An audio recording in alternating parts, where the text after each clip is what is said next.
तर आजच्या व्हिडिओमध्ये आपण पाहणार आहोत की फोटोशॉपमध्ये या प्रकारचा ग्लास इफेक्ट कसा क्रिएट करायचा। चला तर मग सुरू करूया। सर्वात अगोदर मी नवीन कॅनव्हासवर सेम इमेज घेतलेली आहे। त्यानंतर आपण इथून एक रेक्टँगल क्रिएट करू।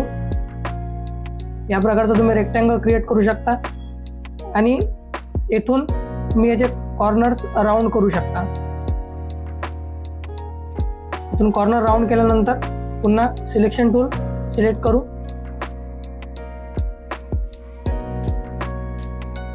रेक्टँगल घेतल्यानंतर आपण आपली जी इमेज आहे तिला डुप्लिकेट करू। डुप्लिकेट करण्यासाठी तुम्ही इथे प्लस आयकॉनवर याला ड्रॅग अँड ड्रॉप करू शकता।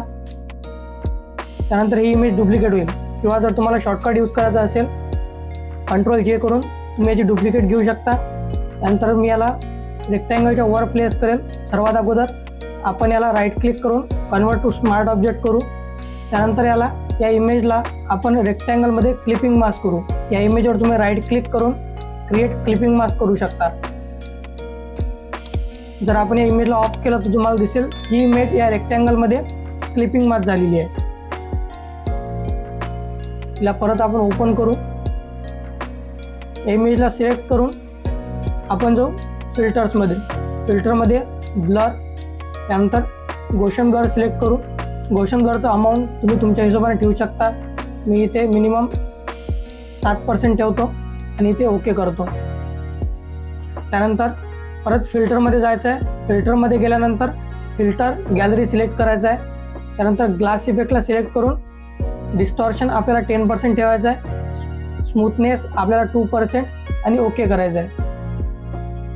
त्यानंतर आपण रेक्टँगलला सिलेक्ट करू। सिलेक्ट केल्यानंतर 2 वेळेस राईट क्लिक करू। तुमच्यासमोर लेयर स्टाईल ओपन होईल। त्यानंतर आपल्याला या रेक्टँगलला स्ट्रोक द्यायचा आहे। तर स्ट्रोक देण्यासाठी इथे क्लिक करा। तुम्ही बघू शकता इथे आपला स्ट्रोक अप्लाय झालेला आहे। स्ट्रोकमध्ये साईज मी 5% ठेवलेली आहे। त्यानंतर ब्लेंडिंग मोड, नॉर्मल, पोझिशन, आउटसाईड, ओपॅसिटी 100% आहे आणि फिल टाईपमध्ये इथे ग्रेडियंट सिलेक्ट केलेला आहे। ग्रेडियंट तुम्ही बघू शकता या ठिकाणी ऑफ व्हाईट कलर मी चूज केलेला आहे। त्यानंतर इथे ग्रे कलर आणि त्यानंतर परत व्हाईट कलर। त्यानंतर इथे तुम्हाला क्लिक करायचं आहे ओके। तुमचा स्ट्रोक इथे अप्लाय झालेला आहे। त्यानंतर इनर ग्लोचा ब्लेंडिंग मोड स्क्रीन ठेवायचा आहे। ओपॅसिटी तुम्ही तुमच्या हिशोबाने ठेवू शकता। मी इथे 24 ठेवलेली आहे।